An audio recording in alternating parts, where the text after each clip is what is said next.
Hi everyone. We're here today with the first day of our series of practical workshops on a very important topic for all of us, I think, for all the educators around the world, is how to deal with the distance learning and what to expect with the school closure, and hopefully the workshops that we have prepared for you today can be, one of the first steps to help you to understand what technologies you can use and try something new, hopefully, and also maybe progress in something if you're already using those technologies.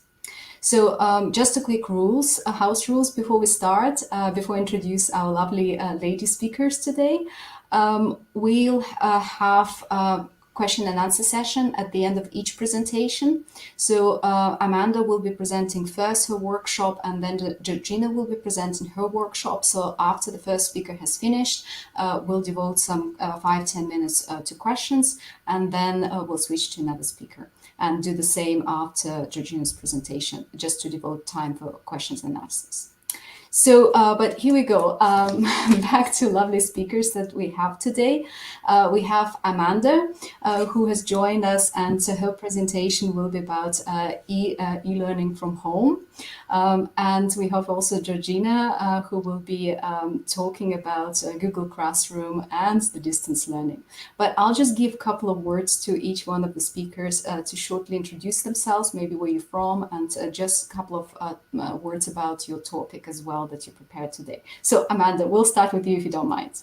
Hi, everyone. I'm Amanda Graczyk. I'm the Instructional Technology Specialist in Oak Forest, Illinois, which is the greater Chicago area of Illinois. My presentation is about e-learning from home, a guide for parents, students, and educators. This presentation is going to focus on the aspects of e-learning and teaching from home while maintaining a balance between being an educator and a parent, as well as some ideas and takeaways about scheduling and lesson planning with EdTech resources as well. Great, thank you. And Georgina, here we go. You would need to unmute yourself. Yeah, great. Okay, so my name's Georgina, and I'm basically going to be sharing some Google Classroom tips and tricks for everybody. There's loads of resources floating around the web right now, so it's how can we use them in a creative and engaging way inside Google Classroom to keep students motivated while they're learning from home. Great. Sounds fantastic. Thank you very much for being with us today, for both of you, and to have devoted time to share your experience and great tools that others can use. So I will just quickly mute both of us, Georgina and me, and we'll leave Amanda to start her workshop. And then once she is finished, we'll come back again for question and answers. Okay? Well, have a great learning experience, and we'll see each other a bit soon. Thank you.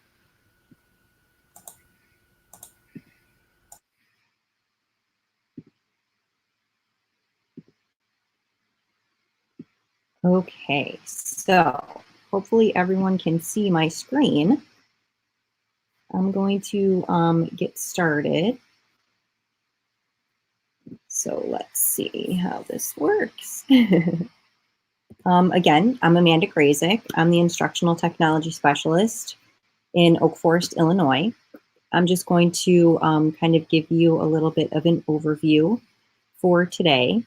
And I feel like right now in these crazy times, first, I just want to say thank you for joining us today. I know that we're all trying to balance and juggle everything from home. We're educators, we're parents, we're trying to keep things tidy at home. Ha ha ha. And as a parent and educator, I've seen both sides of being at home and self-quarantine, and during this time with my own child and family.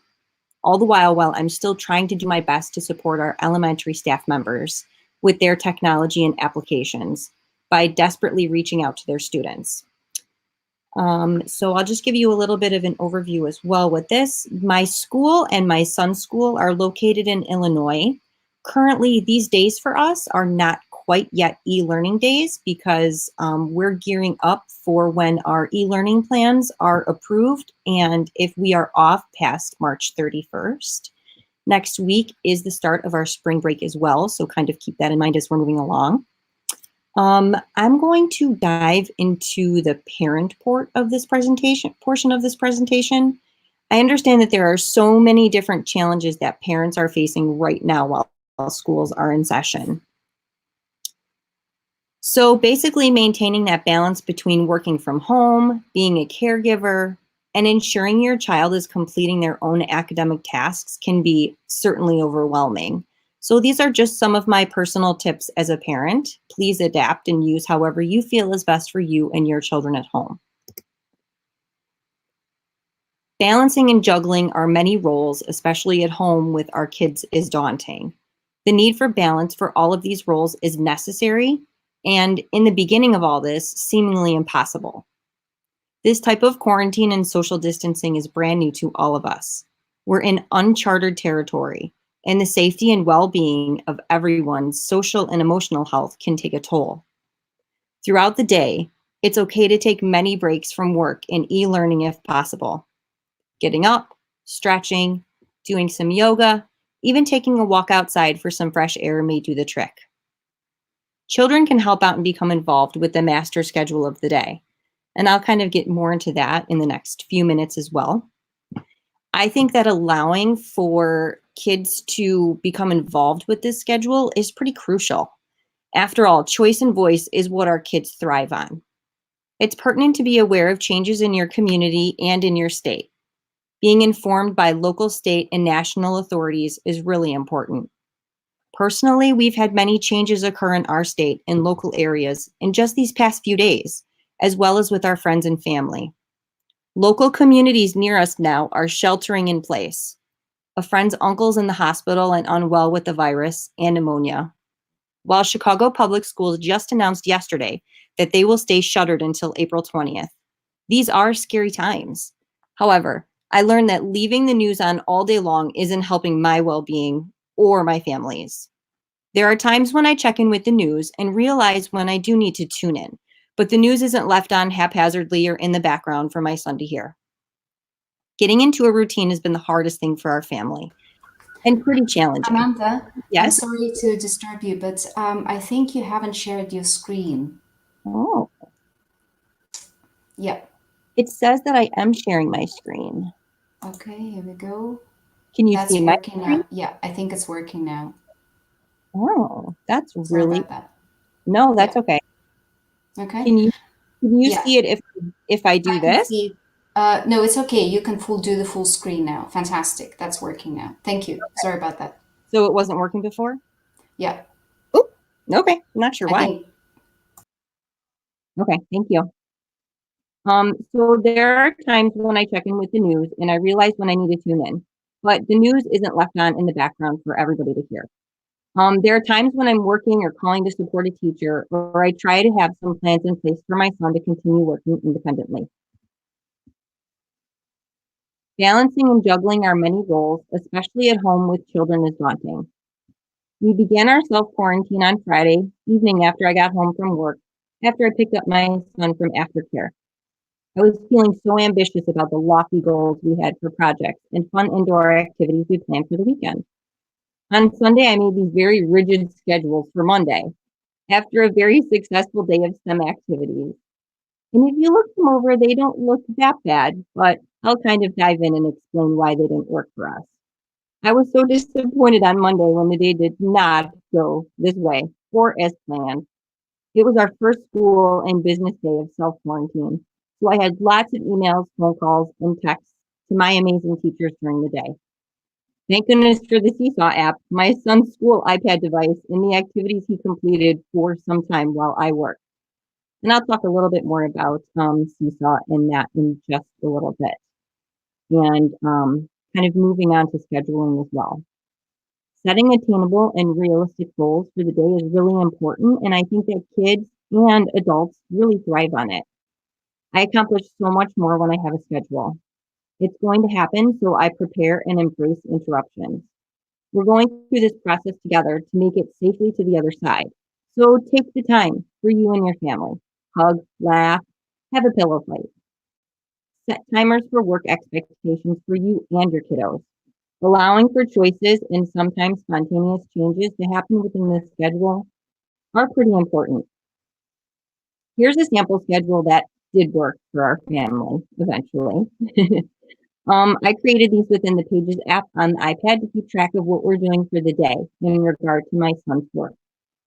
The expectation of the schedule is flexible and can be marked off and incorporated throughout the school day.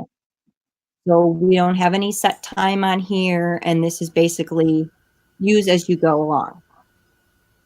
Changes can be made during the day too. The child has a voice and choice, and they help fill in this chart each and every day. They choose one color-coded item and drag it to the spot. Have the expectation that you won't be teaching and your students won't be learning for 6 or more straight hours during the day. This is unattainable, and they'll probably be working for more than maybe 2 to 3 hours tops. Learning is done through the day with these activities and other at-home tasks like baking, cooking, and reading. These are all authentic learning experiences. So is laundry, doing the dishes, and some chores. I'll kind of dive into this schedule and explain some of the items that you may or may not be familiar with. So if you look inside the reading category, the top one that you see is an application that we use, and it's called Novel Effect. It listens to your voice and it creates special effects as you're reading the book out loud. There's a library to choose from within the application. We usually have the book on hand when we're reading aloud together, but you can purchase the ebook on your own and use that as well. Author Live. Many authors have really responded to the international crisis happening, and they're now reading their own books online via Facebook Live or YouTube almost each and every day. Some of our favorite authors that are doing this are Peter Reynolds and Dan Gutman. You can probably tell that I am at the elementary level, but I know that there are others as well. Epic Books is also an application that my son uses, and he likes to read books and listen to audiobooks as well, and he could get lost for hours just reading and listening to books. So I really like that application. It's actually free right now for families. Teachers must activate the free one through their teacher accounts to allow for students to use at home. And then just jumping over to the brain break part of the schedule. I know that you see meditate and yoga, but Go Noodle is something that we continue to use. My son uses it at his school. My teachers are amazing and they use it at our school. It's just basically a movement break. So you can do something as little as meditate or breath exercises to really, really physical endurance dance activities and challenges. So it's a really great thing for teachers and parents to use right now. I really like that application. And again, tying into the social and emotional aspect of the day, things are so different right now that kids should be journaling and having some free time and doing arts and crafts and, mindless activities and talking about how they're feeling to kind of get through all of this. And let's see, our e-learning activities. So my son has his Seesaw account, which is an interactive learning journal that he uses. He also does extra math, which helps him with his basic rote math facts. And then there's a choice board that his school has given him where he can choose activities from that for each school day. Within the STEAM category, there's actually a Lego bingo board that Lego Education has kindly shared enough. And I have that embedded in my presentation as well in just a few minutes. And then any craft or maker stations is also pretty applicable right now for kids. I thought this quotation was really important as we are discussing and moving forward with e-learning as it is taking place internationally. Bringing learning to our students is what we're striving for. How can we reach learners at each of their levels while we challenge them? First and foremost, I'm an educator, and I have been surrounded by the most compassionate, amazing teachers and staff. They've been desperately reaching out to their students and families. Since our school district technically has not yet begun our e-learning program, we're reaching out to students and families in any ways that we can. Our students and teachers collectively are using social media like Twitter and other applications on their iPad to document their lives, to feel secure, and most importantly, to feel connected like the family that they are. Many school districts are rolling out their e-learning programs directly to their students. Everything right now is pretty much truly trial and error. Getting into a routine of reaching out to your students and or parents daily through Google Classroom, Seesaw, Zoom, email, or other video chat capabilities is really important. Lesson planning for e-learning usually depends upon your school's remote learning plan. Or like our school district, perhaps you're still diligently working behind the scenes to put the finishing touches on the learning and lessons that will include items like reading, math, language arts, writing, science, social studies, the social and emotional aspect, which again, I think is key. Physical education to get them moving, kind of like a Go Noodle or different PE activities, and art and music. Before you start looking for all the new free EdTech applications that companies are graciously handing out, stop. Be aware of what your students already know. I mean that in terms of curriculum and synonymously with applications and electronics that they've used in class with you. I know it's tempting to try all different kinds of new things because they're now free, but try to refrain. Maybe introduce one new application at a time. Take it slowly. Use it for a while alongside the other ones that your students know. Also, introducing new curriculum right away with e-learning is not something that I would promote. I would also use our last lesson in a chapter as our jumping off point. Work off of that. Continue to use applications that your students are familiar with. Our students use Seesaw and Google Classroom in their own classrooms. Therefore, they're comfortable with these moving forward at home. The last thing we would want to do is overwhelm our parents and students with new technologies. They're just getting acclimated at home. One new application is fine, but inundating them with too much new content in tech is not best practice. I was trying to stick with some shorter quotations for my presentation, but I really felt the need to share this one with you. In the next slides, you'll see how teachers and students in my district are using the application Seesaw to have students show what they know, to write it out, to explain it. These are really the keys to learning. So I know you've heard me speak of it before, and hopefully you're familiar with it. And if not, Seesaw is an interactive learning journal. It allows students and teachers to post videos, pictures, and work with their recordings. Seesaw has enabled us to show our students that we're still here for them. Teachers are reaching out to students to make sure families are getting acclimated at home, feeling safe and not feeling overwhelmed. In particular, this 4th grade teacher at my school, Laura Lee Johnson, is showing students how to bake Irish soda bread. It was St. Patrick's Day while teaching fractions with baking. She's reviewing where her students left off with fractions.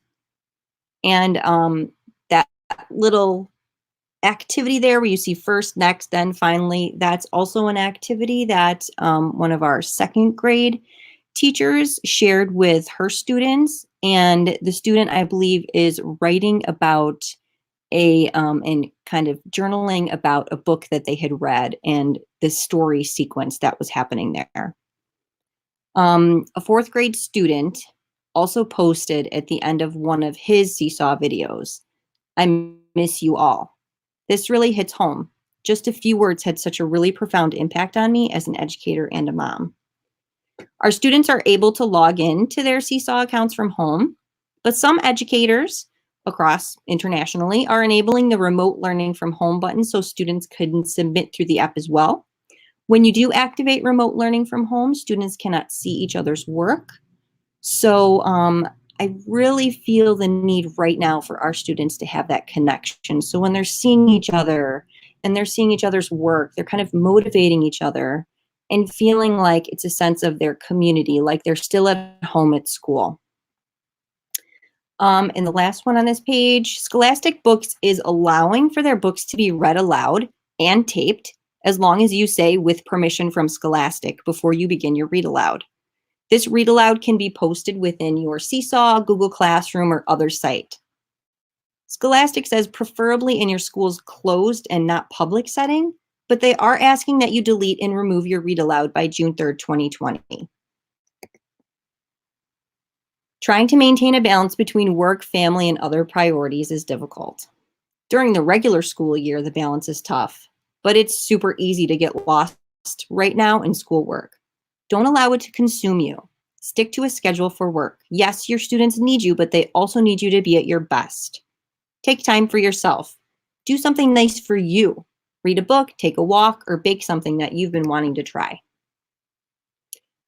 Here is a comprehensive list of some of the communication tools that I have seen educators use, and even in our school district. So they're using Seesaw and Google Classroom to reach out to their kids. They're using Zoom. Here are some educational resources for you. I kind of just put the best ones all together on here, but there are so many out there right now, and I know that there's just a plethora of them. Trying out these helpful resources when planning new lessons. So the top one is a really big Seesaw learning choice board, and that it was really amazing. The second one is getting started using a daily lesson plan and having reflections about the day as well. So again, I thought that was kind of important, especially since my Monday epic fail of my scheduling at home. And then we also have these, the top one is amazing educational resources. So that is basically the major comprehensive list of all of the free applications that are out there to students and teachers right now at home. And the bottom one is a Scholastic Learn at Home. It's 20 days of learning. So they're basically giving you some ideas and activities for a takeaway for you for at home. Here is the Lego choice board that I was talking about. That one is really fun. We really like it. The one that we particularly like, our personal favorite, is creating the boat one. So we're going to try that out today. Here's some virtual field trips that you can take with your students and your kiddos at home. So you can visit the Louvre, go to museums and places all over the world. Underneath that, the remote learning strategies. Megan Kelly compiled a remote learning strategies Google Doc. It pretty much walks you through the step of creating a hyperdoc, routines, communication with your colleagues, and such. Moving on to the student section of our presentation. So students of all ages are sometimes and mostly having a difficult time transitioning to this new way of life. Their thirst for knowledge hasn't stopped. Engaging students in the process of scheduling, lists, and choices gives them the feeling of some control.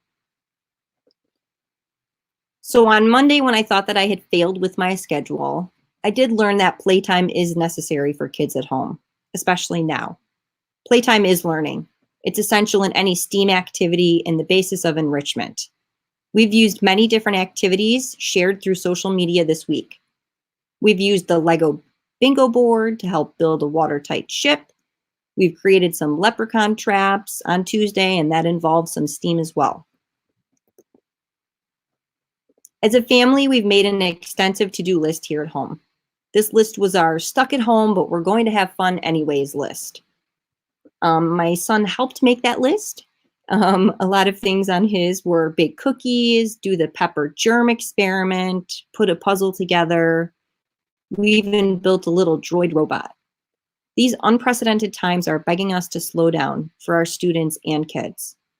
Take the time to do the things that you've been putting off because you didn't have the time in your schedule. Students should have expectations from adults around them, and that includes their social and emotional well-being. I think students knew the impact of all this before the adults really did, and that everything drastically changed. Their whole world was kind of upside down. Their expectations of lessons and being at home for a prolonged period of time have changed too. They're going to feel so successful completing activities and doing new tasks. These will evolve over time. Their capability of getting the hang of e-learning will take a very short time. However, their thirst for continuous feedback and connection does not stop. We must make sure that they feel supported, that they're given feedback, and that they're still being challenged. My son's enjoying the virtual visits that we're doing. As a student, he thinks it's nice to have an escape to somewhere new, all from the comfort of our own home. I think these virtual tours are challenging because it's something that students have never experienced before. There can be so many discussions about culture, geography, and how we're connected, even though right now we're so far apart. Making lessons creative for students, yet meeting them at their level is what they want and crave right now. Students want to feel safe and loved, now more than ever. They're looking for their first bunch of e-learning activities to be the ones that show compassion and care. The "how are you doing" check-in by teachers. When educators focus on the whole child, meaning their social and emotional needs before jumping back into regular curriculum, they're showing the student that they matter. We're reminded that students right now at home are adjusting to a new schedule, a new way of life. Maybe their parents are first responders or on the front lines in the medical field. Maybe these students are the ones making their own daily schedule. Maybe money, supplies, and groceries are dwindling because their parents lost their jobs. Maybe someone in their family has the virus. Students may be feeling anxious about getting sick too. There are just so many unknowns. My main point is we need to meet students right now where they are. Acknowledge their feelings and emotions. Only then can e-learning really begin to take place. I also compiled a hashtag list for Twitter, and I'm sure there are definitely more out there, but I've just added the major ones that I've seen so far. As an educator, I've been following up on them and checking for changes and updates and all the amazing ideas and takeaways.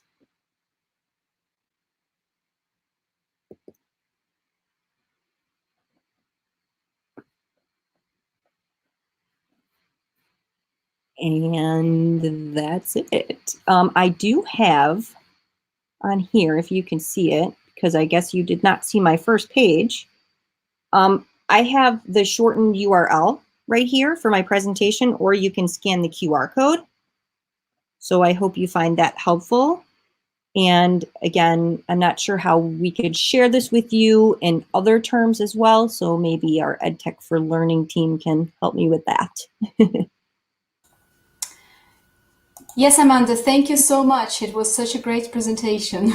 Thank you. And we do have people asking to maybe share a link to your presentation, or also to share the resources that you've mentioned, so they can understand where they can find them and have the correct name of it. So what would be the best way? Should you send it to us and we'll share that, or do you have a link that you can? I do have a link, but I can't Okay. comment in the live comments for some reason. Yeah. How do you want me to get that to you? Because I have it right here. Yes, you can copy paste it to the live comments. That would be one option, and you can also send it to us, and we'll post it on our website, on the EdTech Future website. Will do. So, yeah, I think you can. Would you like me to stop sharing now?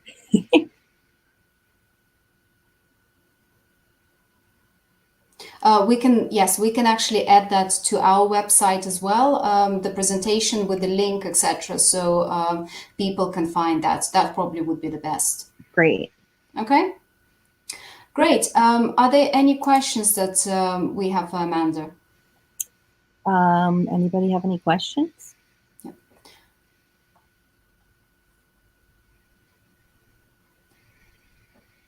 Okay. So far, I don't see the questions. Great. If you do have questions, please write them in comments, and Amanda is here to answer them for you. Okay. They're quite great comments. Thank you, Amanda. Thank you, Amanda, for great resources and advices. And it's important not to get overwhelmed with them as well. That's a very good point that you've mentioned. Yes. Thank you. Great. So we'll keep monitoring the live chat, and if there are any questions, then we can maybe come back to you after Georgina's presentation. And if you can stay with us, that would be great. Sounds good. I will stop sharing my screen now. Yes, you can stop sharing your screen, and thank you very much again. And then I will put Georgina now to do her presentation.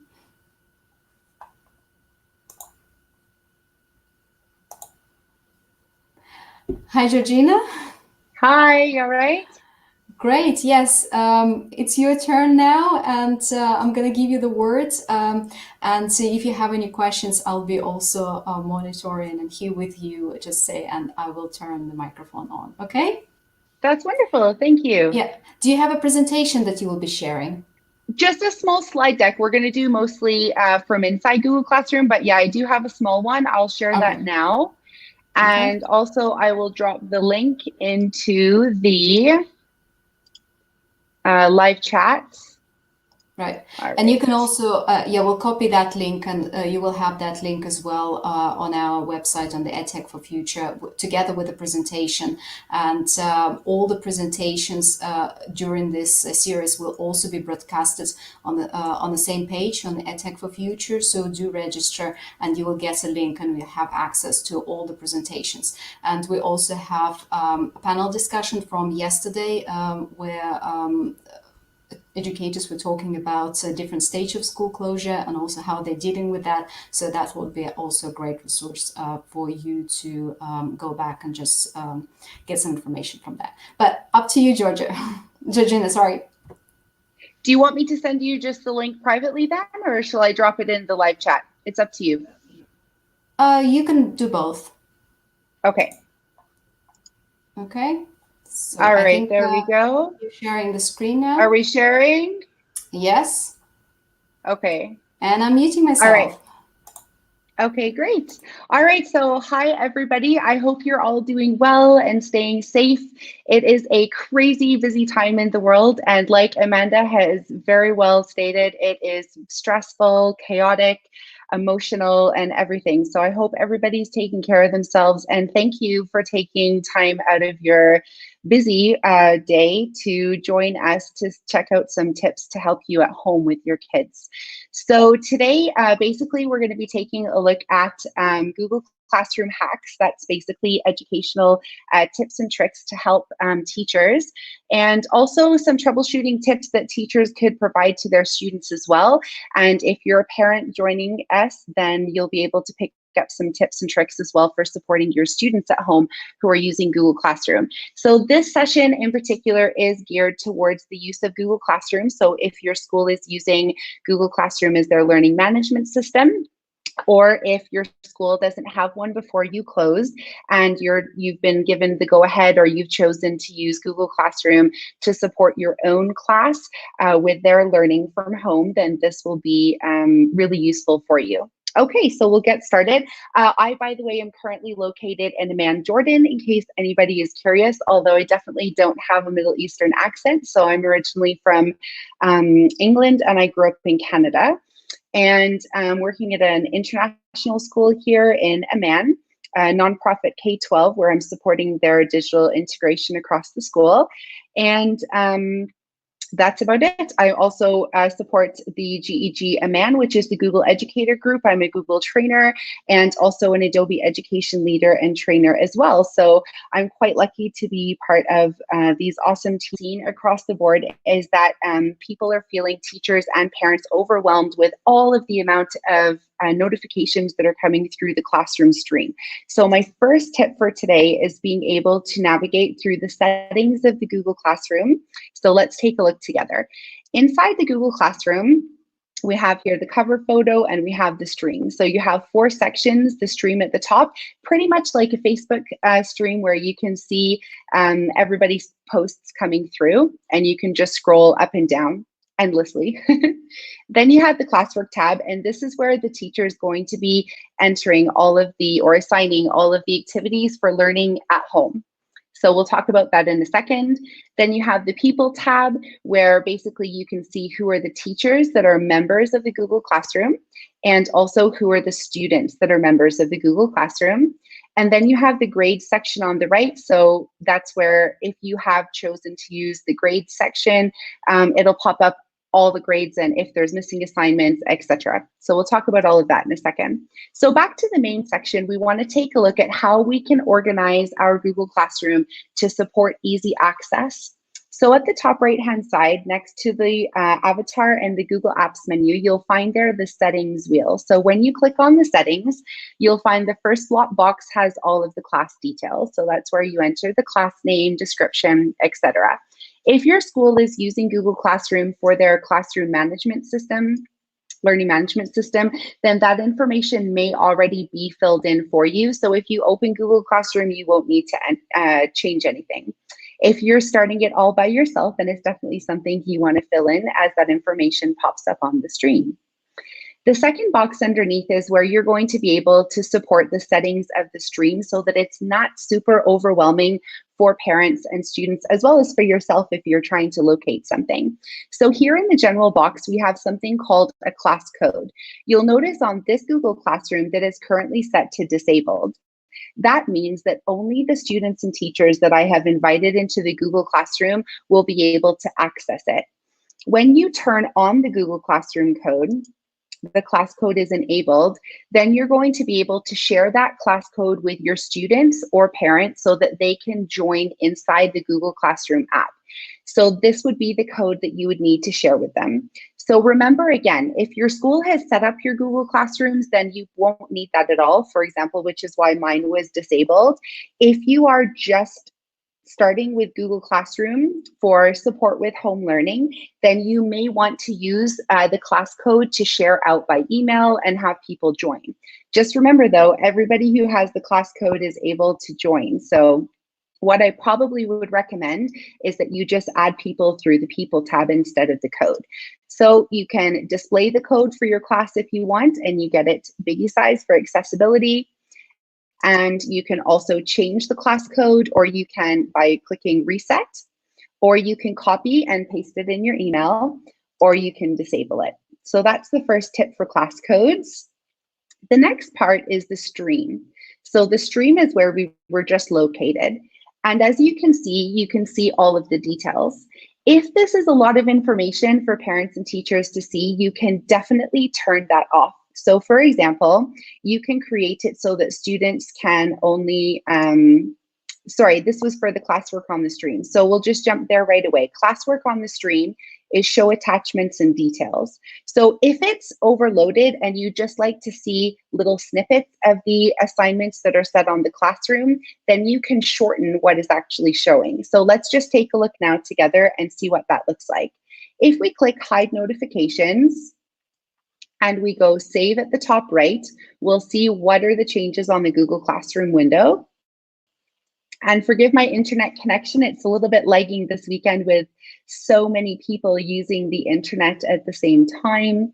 So forgive me. All right. So now all we can see on the Google Classroom stream are 2 posts. These posts are just the announcements. So for example, I have my welcome announcement at the bottom, and I have an introduction. These are only announcements. They are nothing related to any of the assignments that I've actually set through the Classwork tab.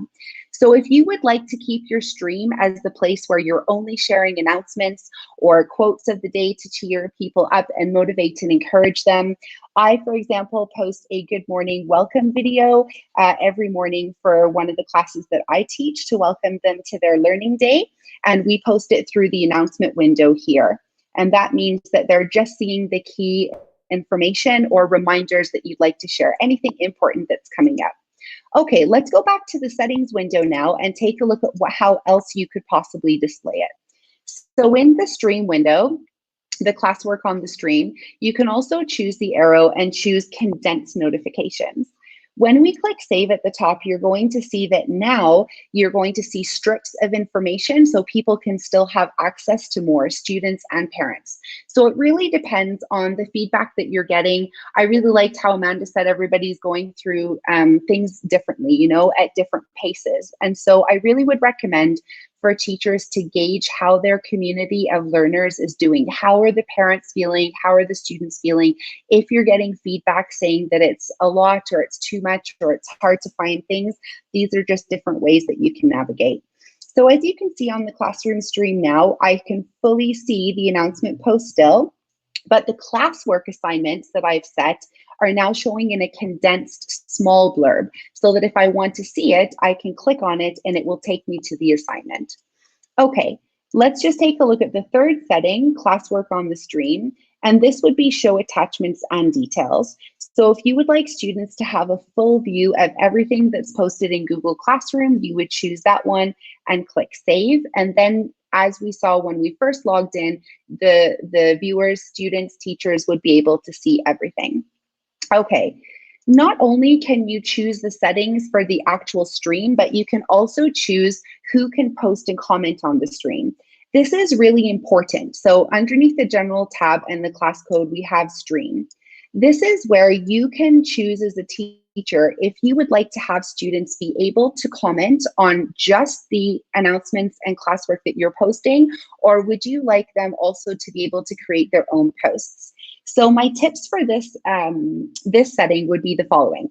If your students have not been using Google Classroom at all, and you're just opening it for the first time for online learning, I would recommend not to give them access to post on the classroom, because they're going to be so excited, which is a good thing, but they're all going to want to be posting and sharing what's going on at home, and it may be overwhelming for them. So definitely you want to make sure that you leave it either to teachers can post and comment only, or teachers can post and students can comment underneath only. So those are the options we have there.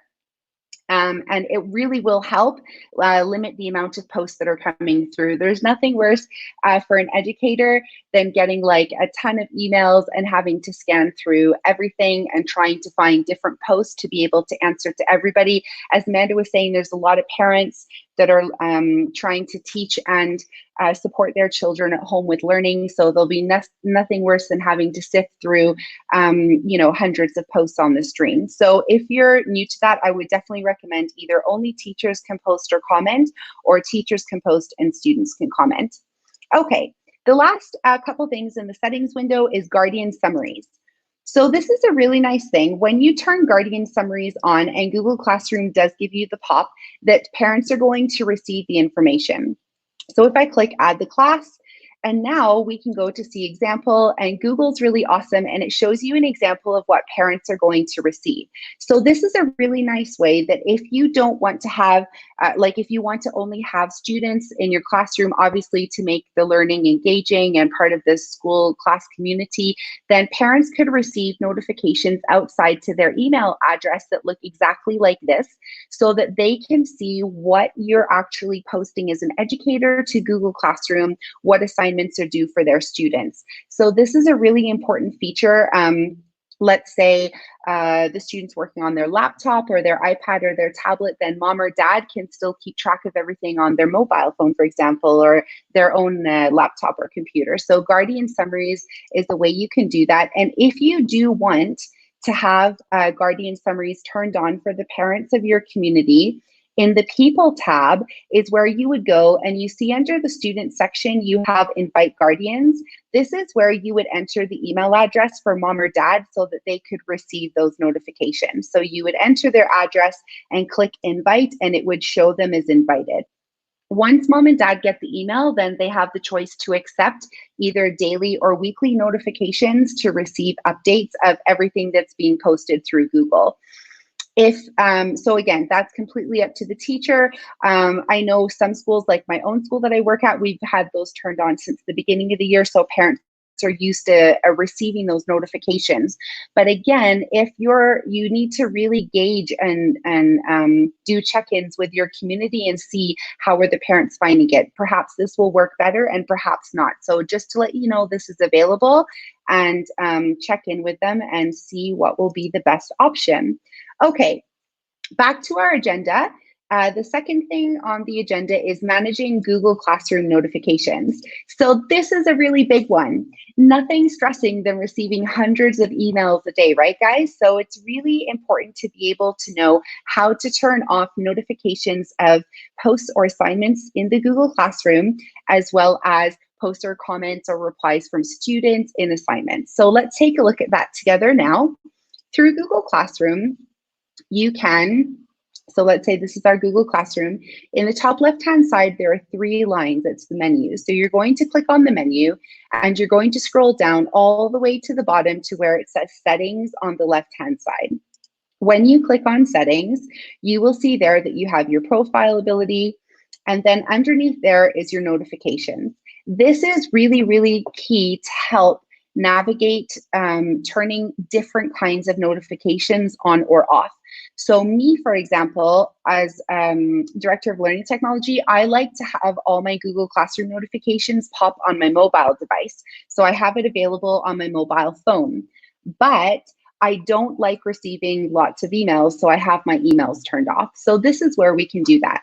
Under notifications for email, if we toggle this by clicking on it, it'll turn to the left. It automatically turns the notifications off. If you would like to receive mobile notifications, all you need to do is go on your mobile phone in the Google Classroom app and turn the mobile notifications on. Same way with the 3 lines at the top left, settings, and you turn it on. All right, now let's take a look. If we want to leave the notifications on, Google's really awesome and gives us options as to what we would like to receive specific notifications. So you can go through the list and see, yes, actually, this is really important and I want to receive an email notification about this. For example, any private comments on work, I definitely want to receive that on. If students are leaving private comments for just the teacher, I want to make sure that's a priority. So I may want to turn off all these other ones that I perhaps don't find a priority that give me a notification that I need to go in, but I will leave private comments on work because I know the students are either reaching out for help, etc. So I'm going to leave that on. Then if you go down to the last part of the box where it says class notifications, it says there turn email and mobile notifications on or off for a class. So here, you can actually choose. So if you're a primary teacher, elementary teacher, and you may only have 1 or 2 or 3 Google Classrooms, your main class, a PE class, or a languages class. If you're a secondary teacher, you may have a lot of Google Classrooms. So for example, if you're teaching 7, 8, 9, 10, 12 maths, you may have up to like 15 different Google Classrooms. So you can pick and choose which ones you want to receive notifications of here, again, by toggling on or off which ones you want to receive them for. This is also a really great feature because your Google Classrooms might actually increase in number if, for example, you're working in a team where you want to be able to schedule posts across different classes and share the load, which is another useful tip in distance learning, then this will increase. So you may only want to receive notifications from the classrooms that you're involved in. Okay, so I'm just going to take a look at the right and see if there's any questions in the chat. Okay, so I'm going to keep going. Let's go back now to the Google Classroom we were in and check what's next on the agenda, using topics to stay organized. Okay, this has been really key. So again, if you're going solo and you've chosen Google Classroom to share online learning, distance learning with your students at home, it's definitely up to you how you would like to set up the topics in your Google Classroom to organize all the different activities that you're sharing.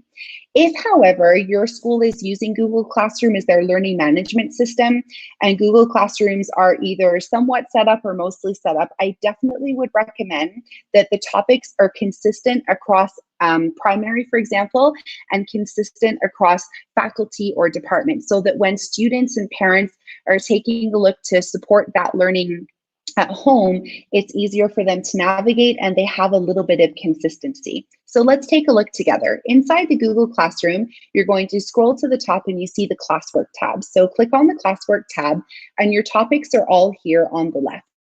So if you're in a primary class, as this example shows, you may have things like English, French, science, math, etc., and you can organize it so that every time you create an activity, for example, a material and you lesson material, on the right-hand side, you can set it to that topic. So let's say it's an English lesson, for example, you can choose English.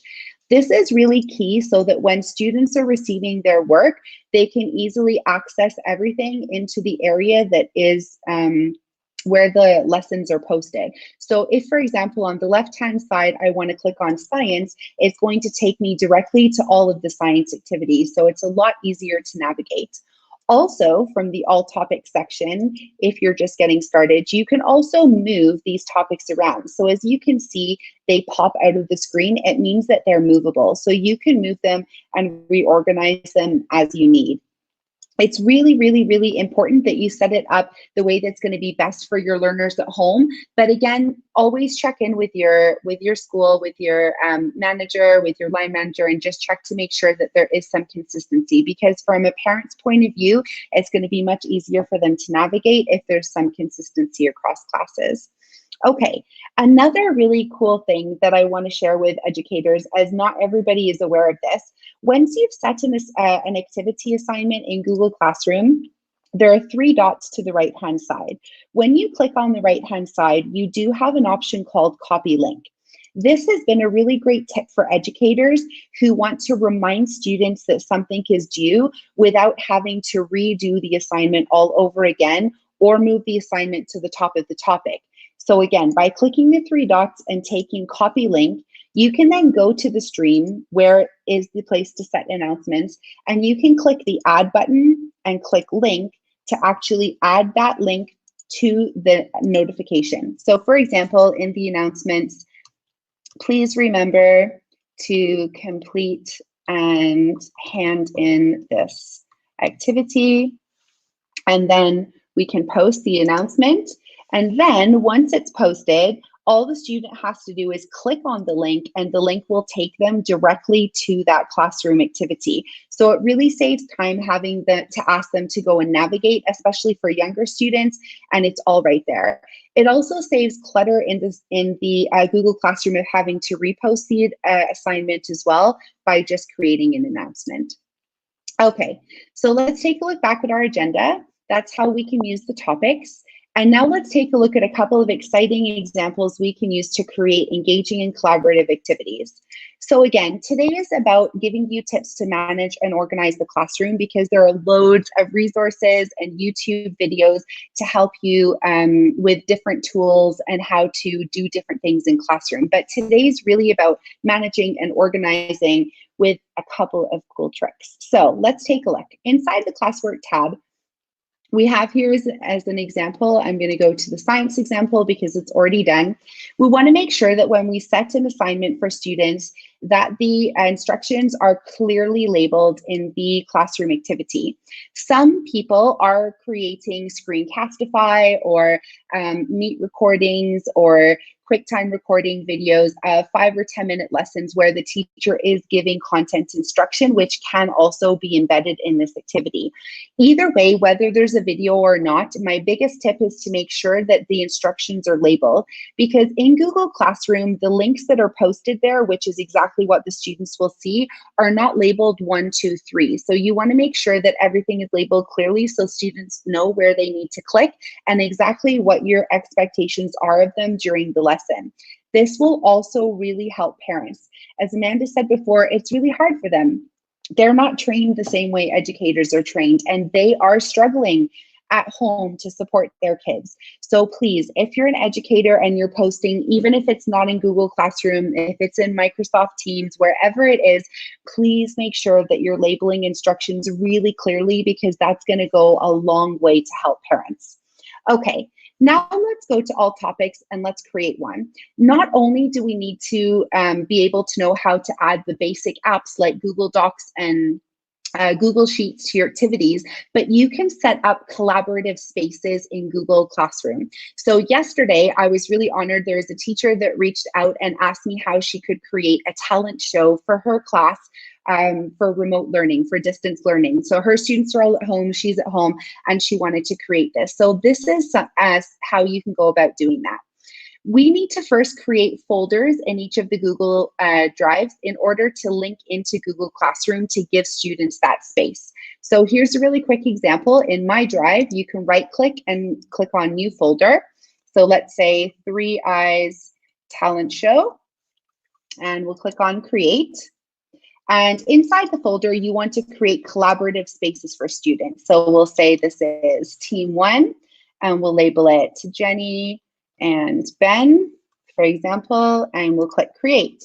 And then we'll right click new folder and create a second one.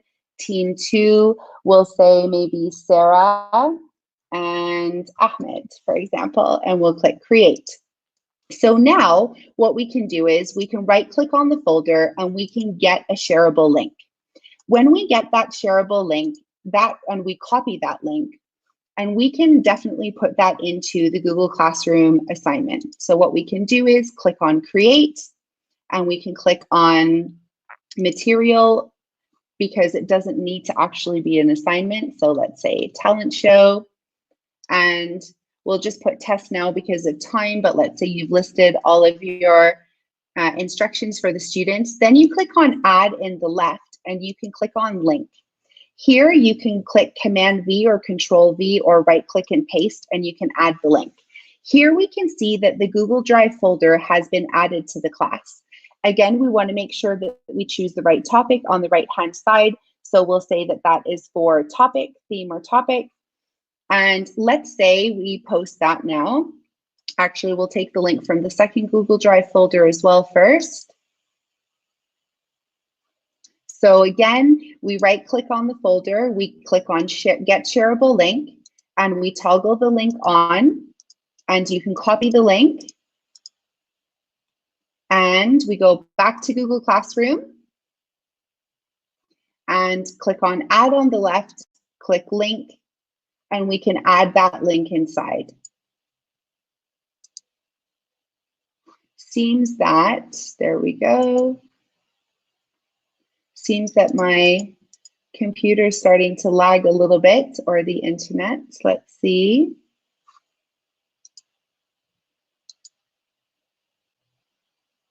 Yes, hopefully you guys can still hear me. Seems like my internet may possibly be going down. Oh, there we go. Okay, that's good. So then back to the Classwork tab.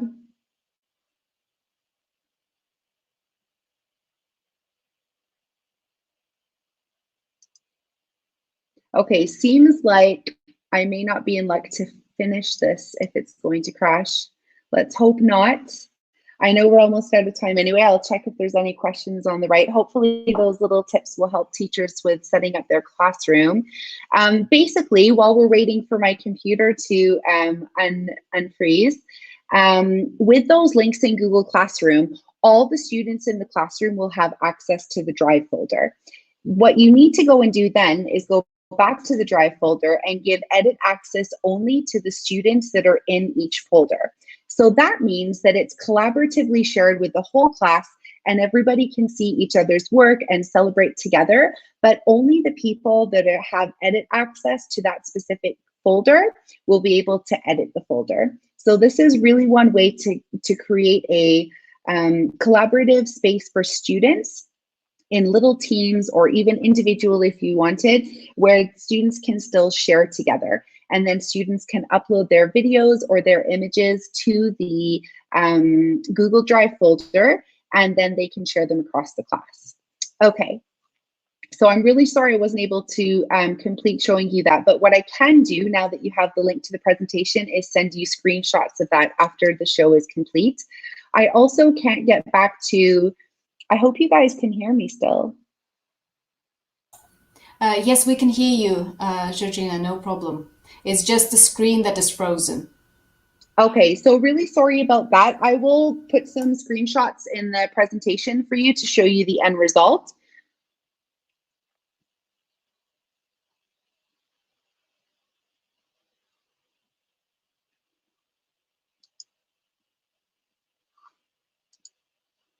It looks like it's working now. It's working now? I can see the screen, yes. Maybe you can try to stop sharing your screen and share it again, and maybe that will work. Yeah, I think it's, I'm trying, but it's not clicking. I could reset the browser, but then I'm gonna lose you all together. Right. Shall we check to see if there's any questions? I know we're almost out of time anyway, but. Right. I don't see any questions. If you do have, if you're watching, if you do have any questions, please post it in the chat, and both Amanda and Georgina will be glad to answer the questions. I know that some people are watching us not from the YouTube, and if there are any questions, they will be able to contact you directly and ask again. And many people will be watching this presentation from the recording as well. So I'm sure all of them have your contact details. And I know both of you, Amanda and Georgina, they can find you on Twitter and on other social media. So please do connect with speakers. Please do ask them questions and follow them. And they will be glad to share probably more ideas with you. So, but anyway, Georgina, I'll give you the word. I know you're not finished yet.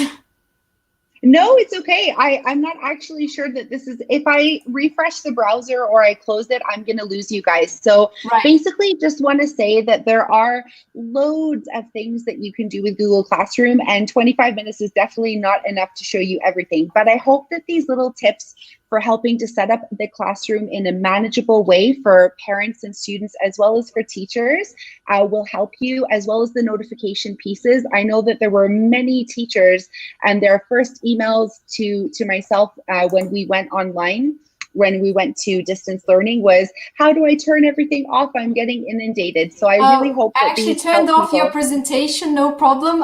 It's not broadcasting anymore, so you can deal with the screen, no issue, no one will notice that. And I will bring quickly Amanda also to the chat, so just for final words. That was great, Georgina. Thank you for all of that information with Google Classroom. I think that a lot of educators are going to find that really helpful as we're moving toward this e-learning for who knows how long.